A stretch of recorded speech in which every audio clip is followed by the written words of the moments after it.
प्रातः स्मरणीय पूज्यपाद बंदी छोर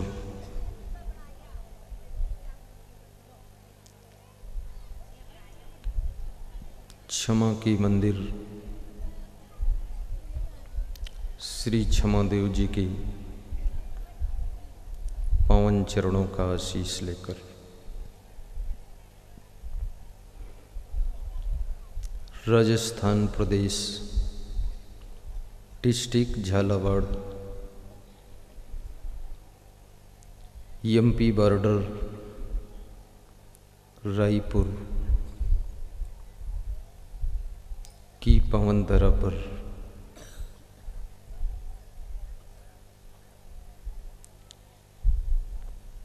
सुखद सत्संग कथा में हम और आप निमज्जन करेंगे। जगत को माया मोह की नींद से जगाने वाले समस्त संत महात्मा, धर्म की रक्षा करने वाले उपस्थित श्रोता बंधु, प्रेम और सेवा की मूर्ति, भक्ति को विकसित करने वाली माताओं बहनों तथा मेरे प्रिय आत्मन बच्चों,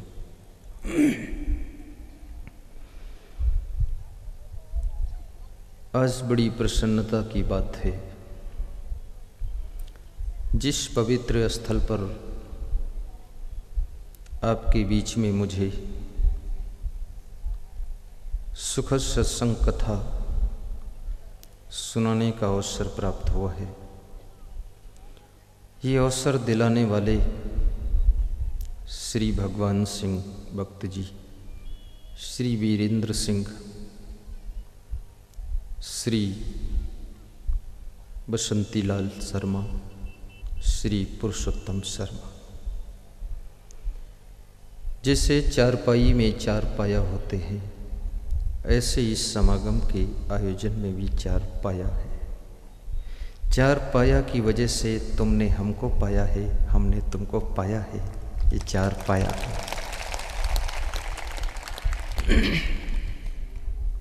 घर की चिंता को भूल जाना और 2 घंटे के सत्संग में लास्ट तक चिंता सत्संग सुनते सुनते शायद समाप्त भी हो जाएगी, क्योंकि मेरा सत्संग चिंता हरण सत्संग है, दुख निवारण सत्संग है, सुख देने वाला सत्संग है, इसलिए सुखद सत्संग नाम है। जिस सत्संग से सुख मिले, शांति मिले, आनंद मिले, उस सत्संग का नाम सुखद सत्संग है। इसलिए इसका नाम न राम कथा है, न कृष्ण कथा, न कबीर कथा और न शिव कथा, न पार्वती कथा। ये वास्तव में तुम्हारी कथा है, तुम्हारी ही व्यथा है, जिसे दूर करने के लिए सुखद सत्संग की कथा है। इस सत्संग में शिव जी के प्रसंग, राम जी के प्रसंग, कृष्ण भगवान के प्रसंग, कबीर साहिब के प्रसंग, गोस्वामी तुलसीदास की चौपाइयाँ सब समावेश की जाएंगी। ये सत्संग किसी एक पंथ विशेष का नहीं है, किसी एक संत विशेष का नहीं है, ये सत्संग किसी एक जाति विशेष का नहीं है, किसी देश प्रदेश विशेष का नहीं है, ये विश्व के समस्त मनुष्य जाति के लिए है और समस्त पंथ वालों के लिए, संप्रदाय वालों के लिए है। कोई वैष्णव पंथ का है, कोई उदासी पंथ का है, कोई कबीर पंथ का है, कोई सन्यासी पंथ का है, कोई दारू पंथ का है। इसमें दारू पंथ वाले भी बहुत आते हैं, उनसे मैं कहता हूँ दारू छोड़ दो, कहते हैं तुमको दारू से क्या अड़चन है, हम ना आपको छोड़ेंगे न दारू छोड़ेंगे, इतनी ताकत है दोनों को निभा लेंगे हम।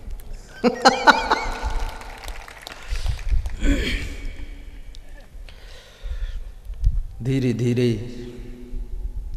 जब हमारी तरफ प्रेम का पलड़ा वजन हो जाता है, दारू अपने आप छूट जाती है। केवल गुरु से प्रेम रखो तो सब कचड़ा छूटता चला जाता है। सदगुरु कबीर साहिब से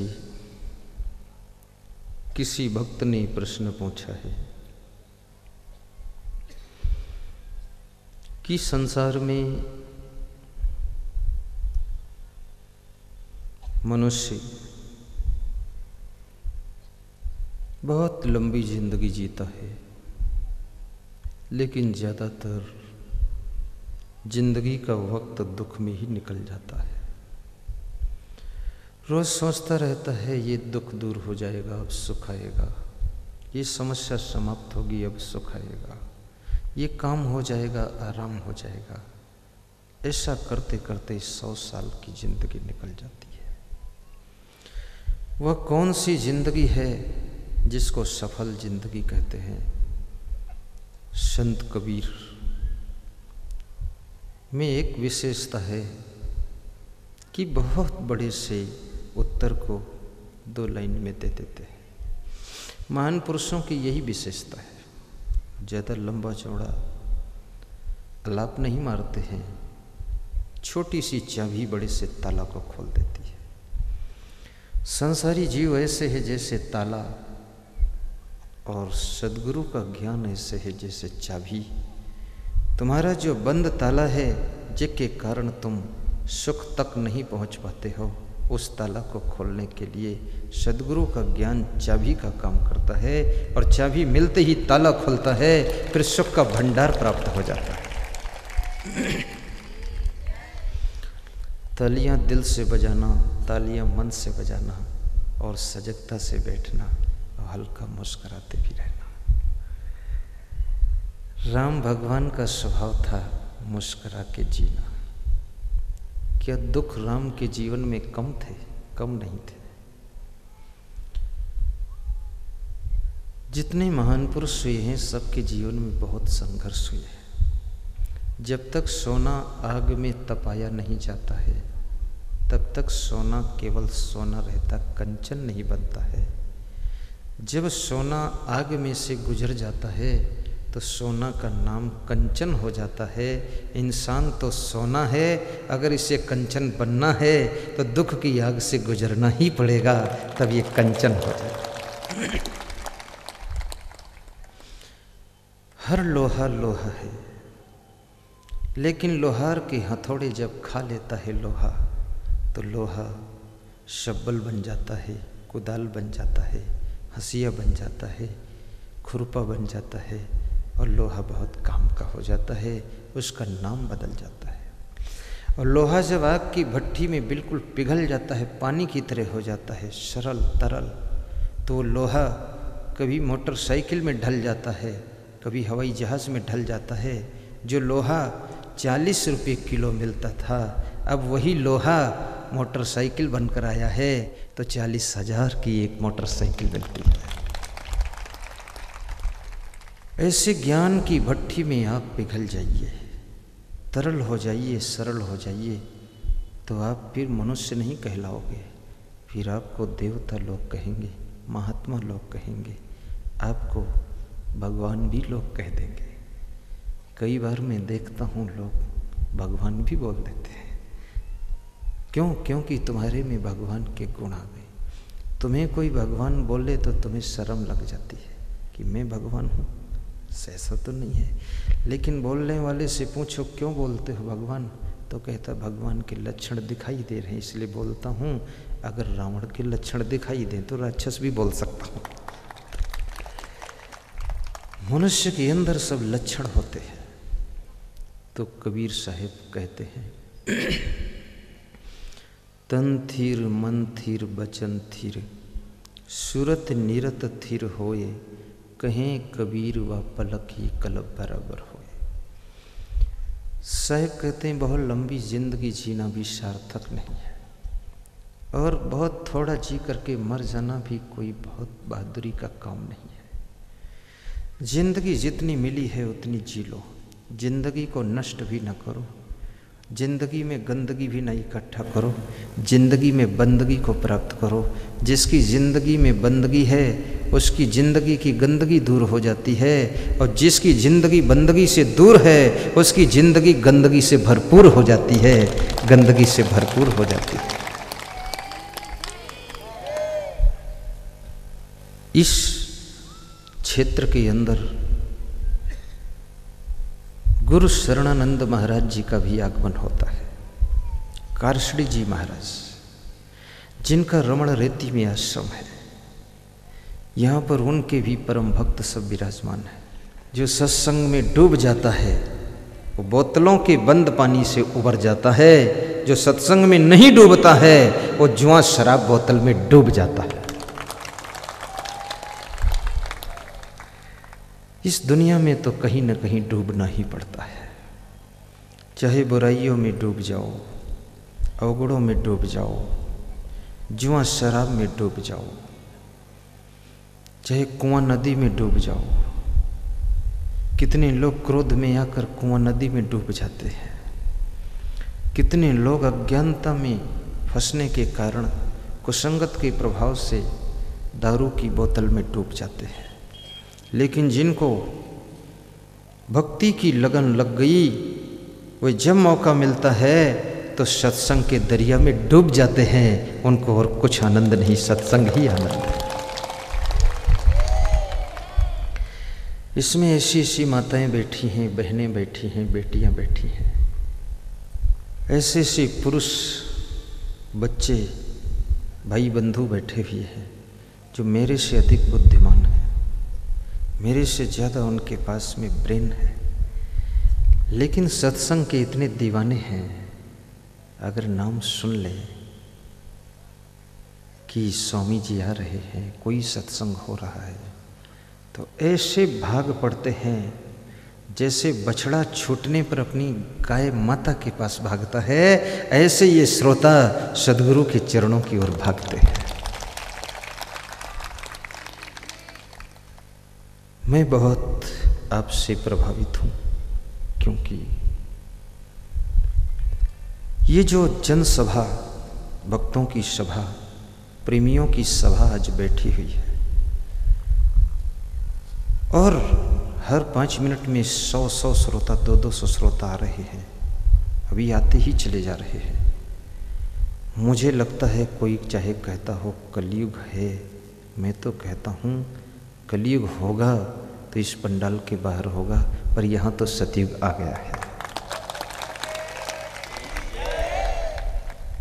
न तो मेरे पास में ढोल है, न तबला है, न मंजीरा है, न खंजड़ी है, न खंजड़ा है,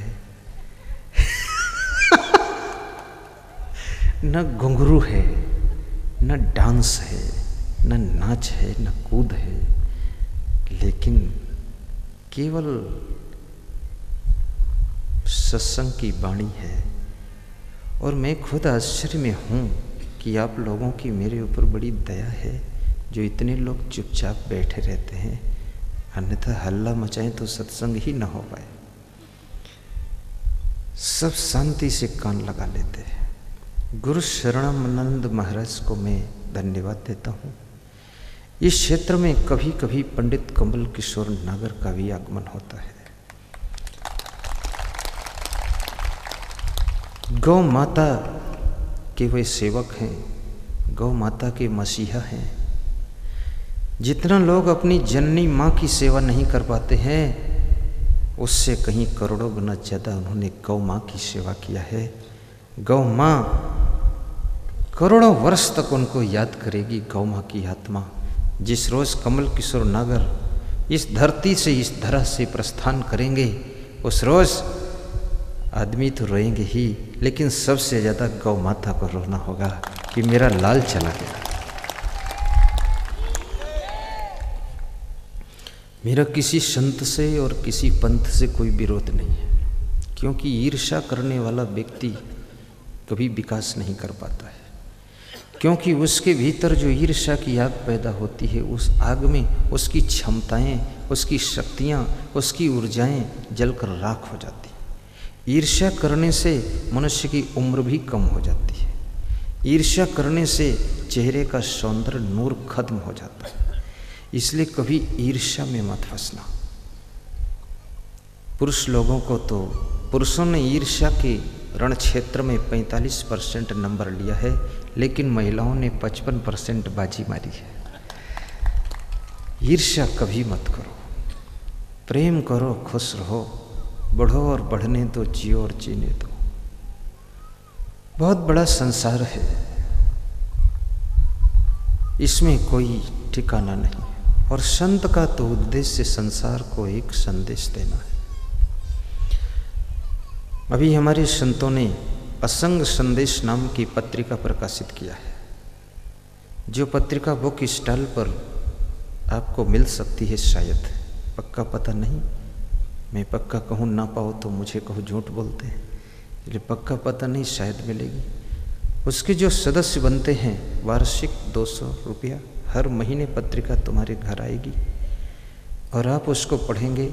मैं खुद उसको लिखता हूँ, मेरे विचार हैं, और अच्छा लिखूँगा, लिखना शुरू करने वाला हूँ तुरंत। और पंचवार्षिक शुल्क उसका 1000 रुपये है, 11 वर्षीय शुल्क 2100 रुपये है। डाक द्वारा हर महीने में पत्रिका आपके द्वार पर पहुँचेगी, जिसमें हमारे समाचार, प्रवचनों का समाचार, हमारे आगामी प्रोग्राम, और जिसमें हमारे प्रवचनों के सारांश और अन्य महान पुरुषों का भी उसमें उपदेश विरोहित किया जाएगा। आप उस पत्रिका को जब प्रवचन समाप्त होगा तब देखना। ये संदेश ही मैं देने के लिए निकला हूँ। तो क्षेत्र में जितने भी कथावाचक हैं उनको भी मैं धन्यवाद देता हूँ। अभी कल हमारे पास में पिता पुत्र श्री नंदलाल जी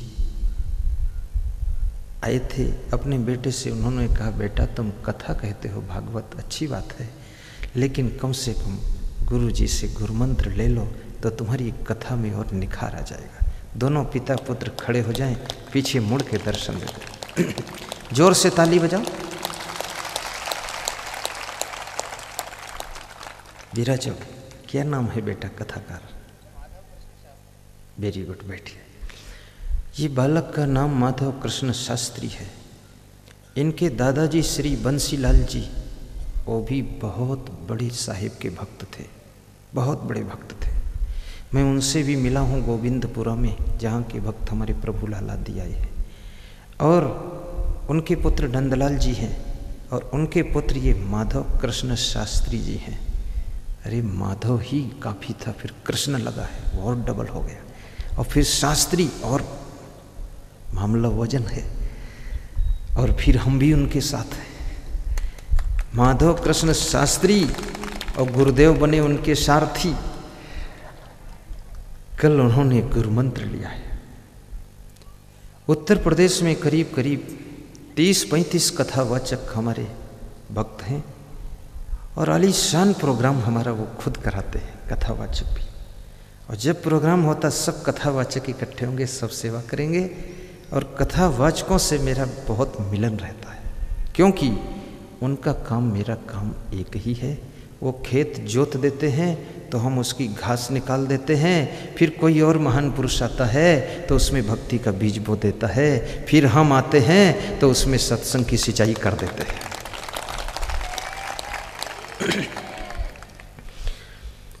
तो कबीर साहब कहते हैं, तन थिर मन थिर बचन थिर सूरत निरत थिर होए, कहें कबीर व पलक ही कलब बराबर होए।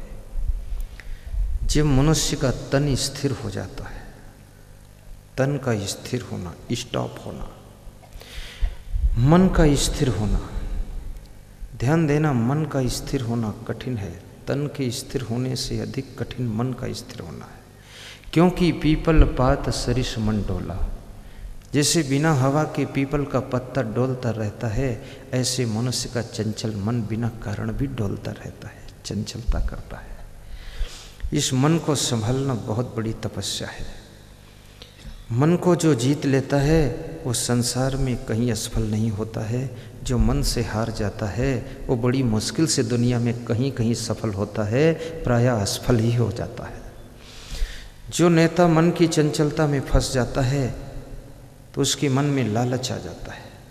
लालच आने पर घोटाला करता है, घोटाला करने पर मिनिस्टर का पद चला जाता है, घोटाला करने पर पार्टी से निकाल दिया जाता है। मन के चक्कर में फंसने के कारण पार्टी से निकल गए, मिनिस्टर की पोस्ट से नीचे गिर गए। लेकिन जिन्होंने मन को संभाल लिया, मन के लालच में नहीं फंसे, वो मिनिस्टर से एक दिन चीफ मिनिस्टर और फिर प्राइम मिनिस्टर भी बन जाते हैं। राजनीति में भी मन को संभालने की आवश्यकता है।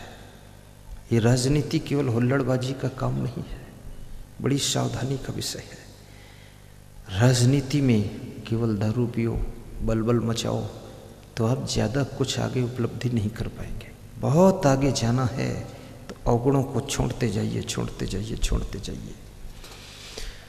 संत मार्ग में भी अवगुण मुक्त व्यक्ति, संस्कारवान आत्मा, प्रचंड ज्ञानी, प्रखर ब्रह्मचारी और संयम नियम की लाइन पर चलने वाला संत, उसकी कोई सीमा नहीं है कहाँ तक ऊंचाई पर जाएगा, वो सीमाओं को तोड़ता हुआ आगे चला जाता है। संत को भी मन संभालने की आवश्यकता है। कबीर साहब कहते हैं, मन तन थीर, मन थीर, वचन थीर, और वाणी को स्थिर करना, वाणी को संभालना। वाणी तो सबके पास है लेकिन संभलती नहीं है।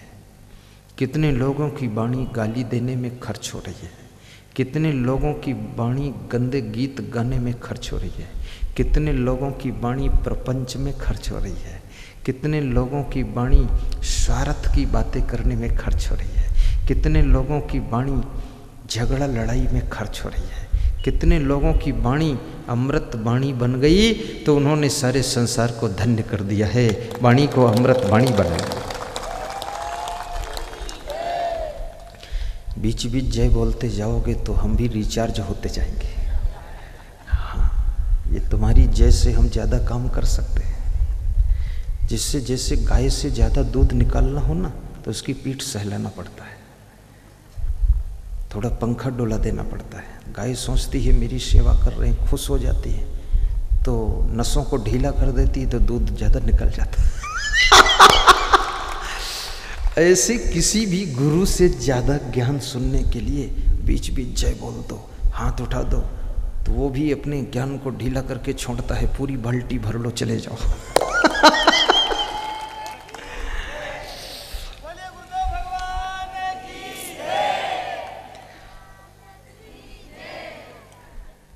तन थीर, मन थीर, वचन थीर, सुरत निरत थीर होए। और साहिब कहते हैं, चित्त की वृत्ति अपने स्वरूप में शांत हो जाए, सुरत निरत थीर हो। चित्त की वृत्तियां बहुत चंचल है, निज स्वरूप में शांत हो जाए, अंतर्मुख हो जाए तुम्हारा चित्त। कहें कबीर वह पलक ही कलब बराबर। कबीर साहब कहते हैं, वह पलक, वह क्षण कल्पों के समान है। एक कल्प 4 अरब 32 करोड़ वर्ष का होता है, एक कल्प, और एक पलक 1 सेकंड भर का समय होता है। जबकि मारने भर का समय एक पलक, पलक मारते हैं ना आप, और एक कल्प 4 अरब 32 करोड़ वर्ष। सोचो कितना अंतर है, 1 सेकंड और 4 अरब 32 करोड़ वर्ष। कबीर कहते हैं 4 अरब 32 करोड़ वर्ष एक आदमी जीवन जी ले, और दूसरा आदमी 1 सेकंड ऐसी जिंदगी जी ले जब उसका तन स्थिर हो, मन स्थिर हो, वाणी स्थिर हो, चित्त की वृत्ति स्वरूप में शांत हो, तो वह 4 अरब 32 करोड़ वर्ष जीने वाले से भी बेहतर है। 1 सेकंड की जिंदगी उस जिंदगी से ज्यादा बेहतर है।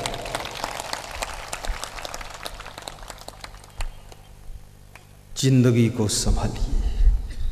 कहें कबीर वह पलक ही कलब बराबर होए। तन थीर मन थीर बचन थीर सूरत निरथिर होए। तन को स्थिर करो। तन को स्थिर करने का क्या तात्पर्य है? कैसे हाथ पर हाथ रखकर बैठ जाना तन को स्थिर करना है क्या? नहीं। हाथ पे हाथ रखकर बैठ जाओगे ये तो आलस्य हो जाएगा, और आलस्य जहाँ है वहाँ दुख रहता है, सुख नहीं होता है। शरीर को स्थिर करने का अर्थ है कि तुम्हारा शरीर अब किसी बुरी राह पर चल कर न जाए। इस शरीर से अब चोरी ना हो, हिंसा ना हो, पाप ना हो, अपराध ना हो, व्यभिचार ना हो, तो समझ लो तन स्थिर हो गया। आदमी चोरी कर लेता है और आदमी का मन इतना तुच्छ चोर है, मन तन को प्रेरणा देता है, ये हाथ चोरी के लिए बढ़ जाते हैं। सेकंड हैंड चप्पल भी लोग चुरा लेते हैं। इसलिए यहाँ इतने श्रोता बैठे हैं तो अपने अपने चप्पल जूता कितने लोगों ने आगे रख करके तब सत्संग सुन रहे हैं। और जब मैं सुनाता हूँ प्रवचन ना, तो हर 5 मिनट के बाद जूतों का दर्शन कर लेते हैं।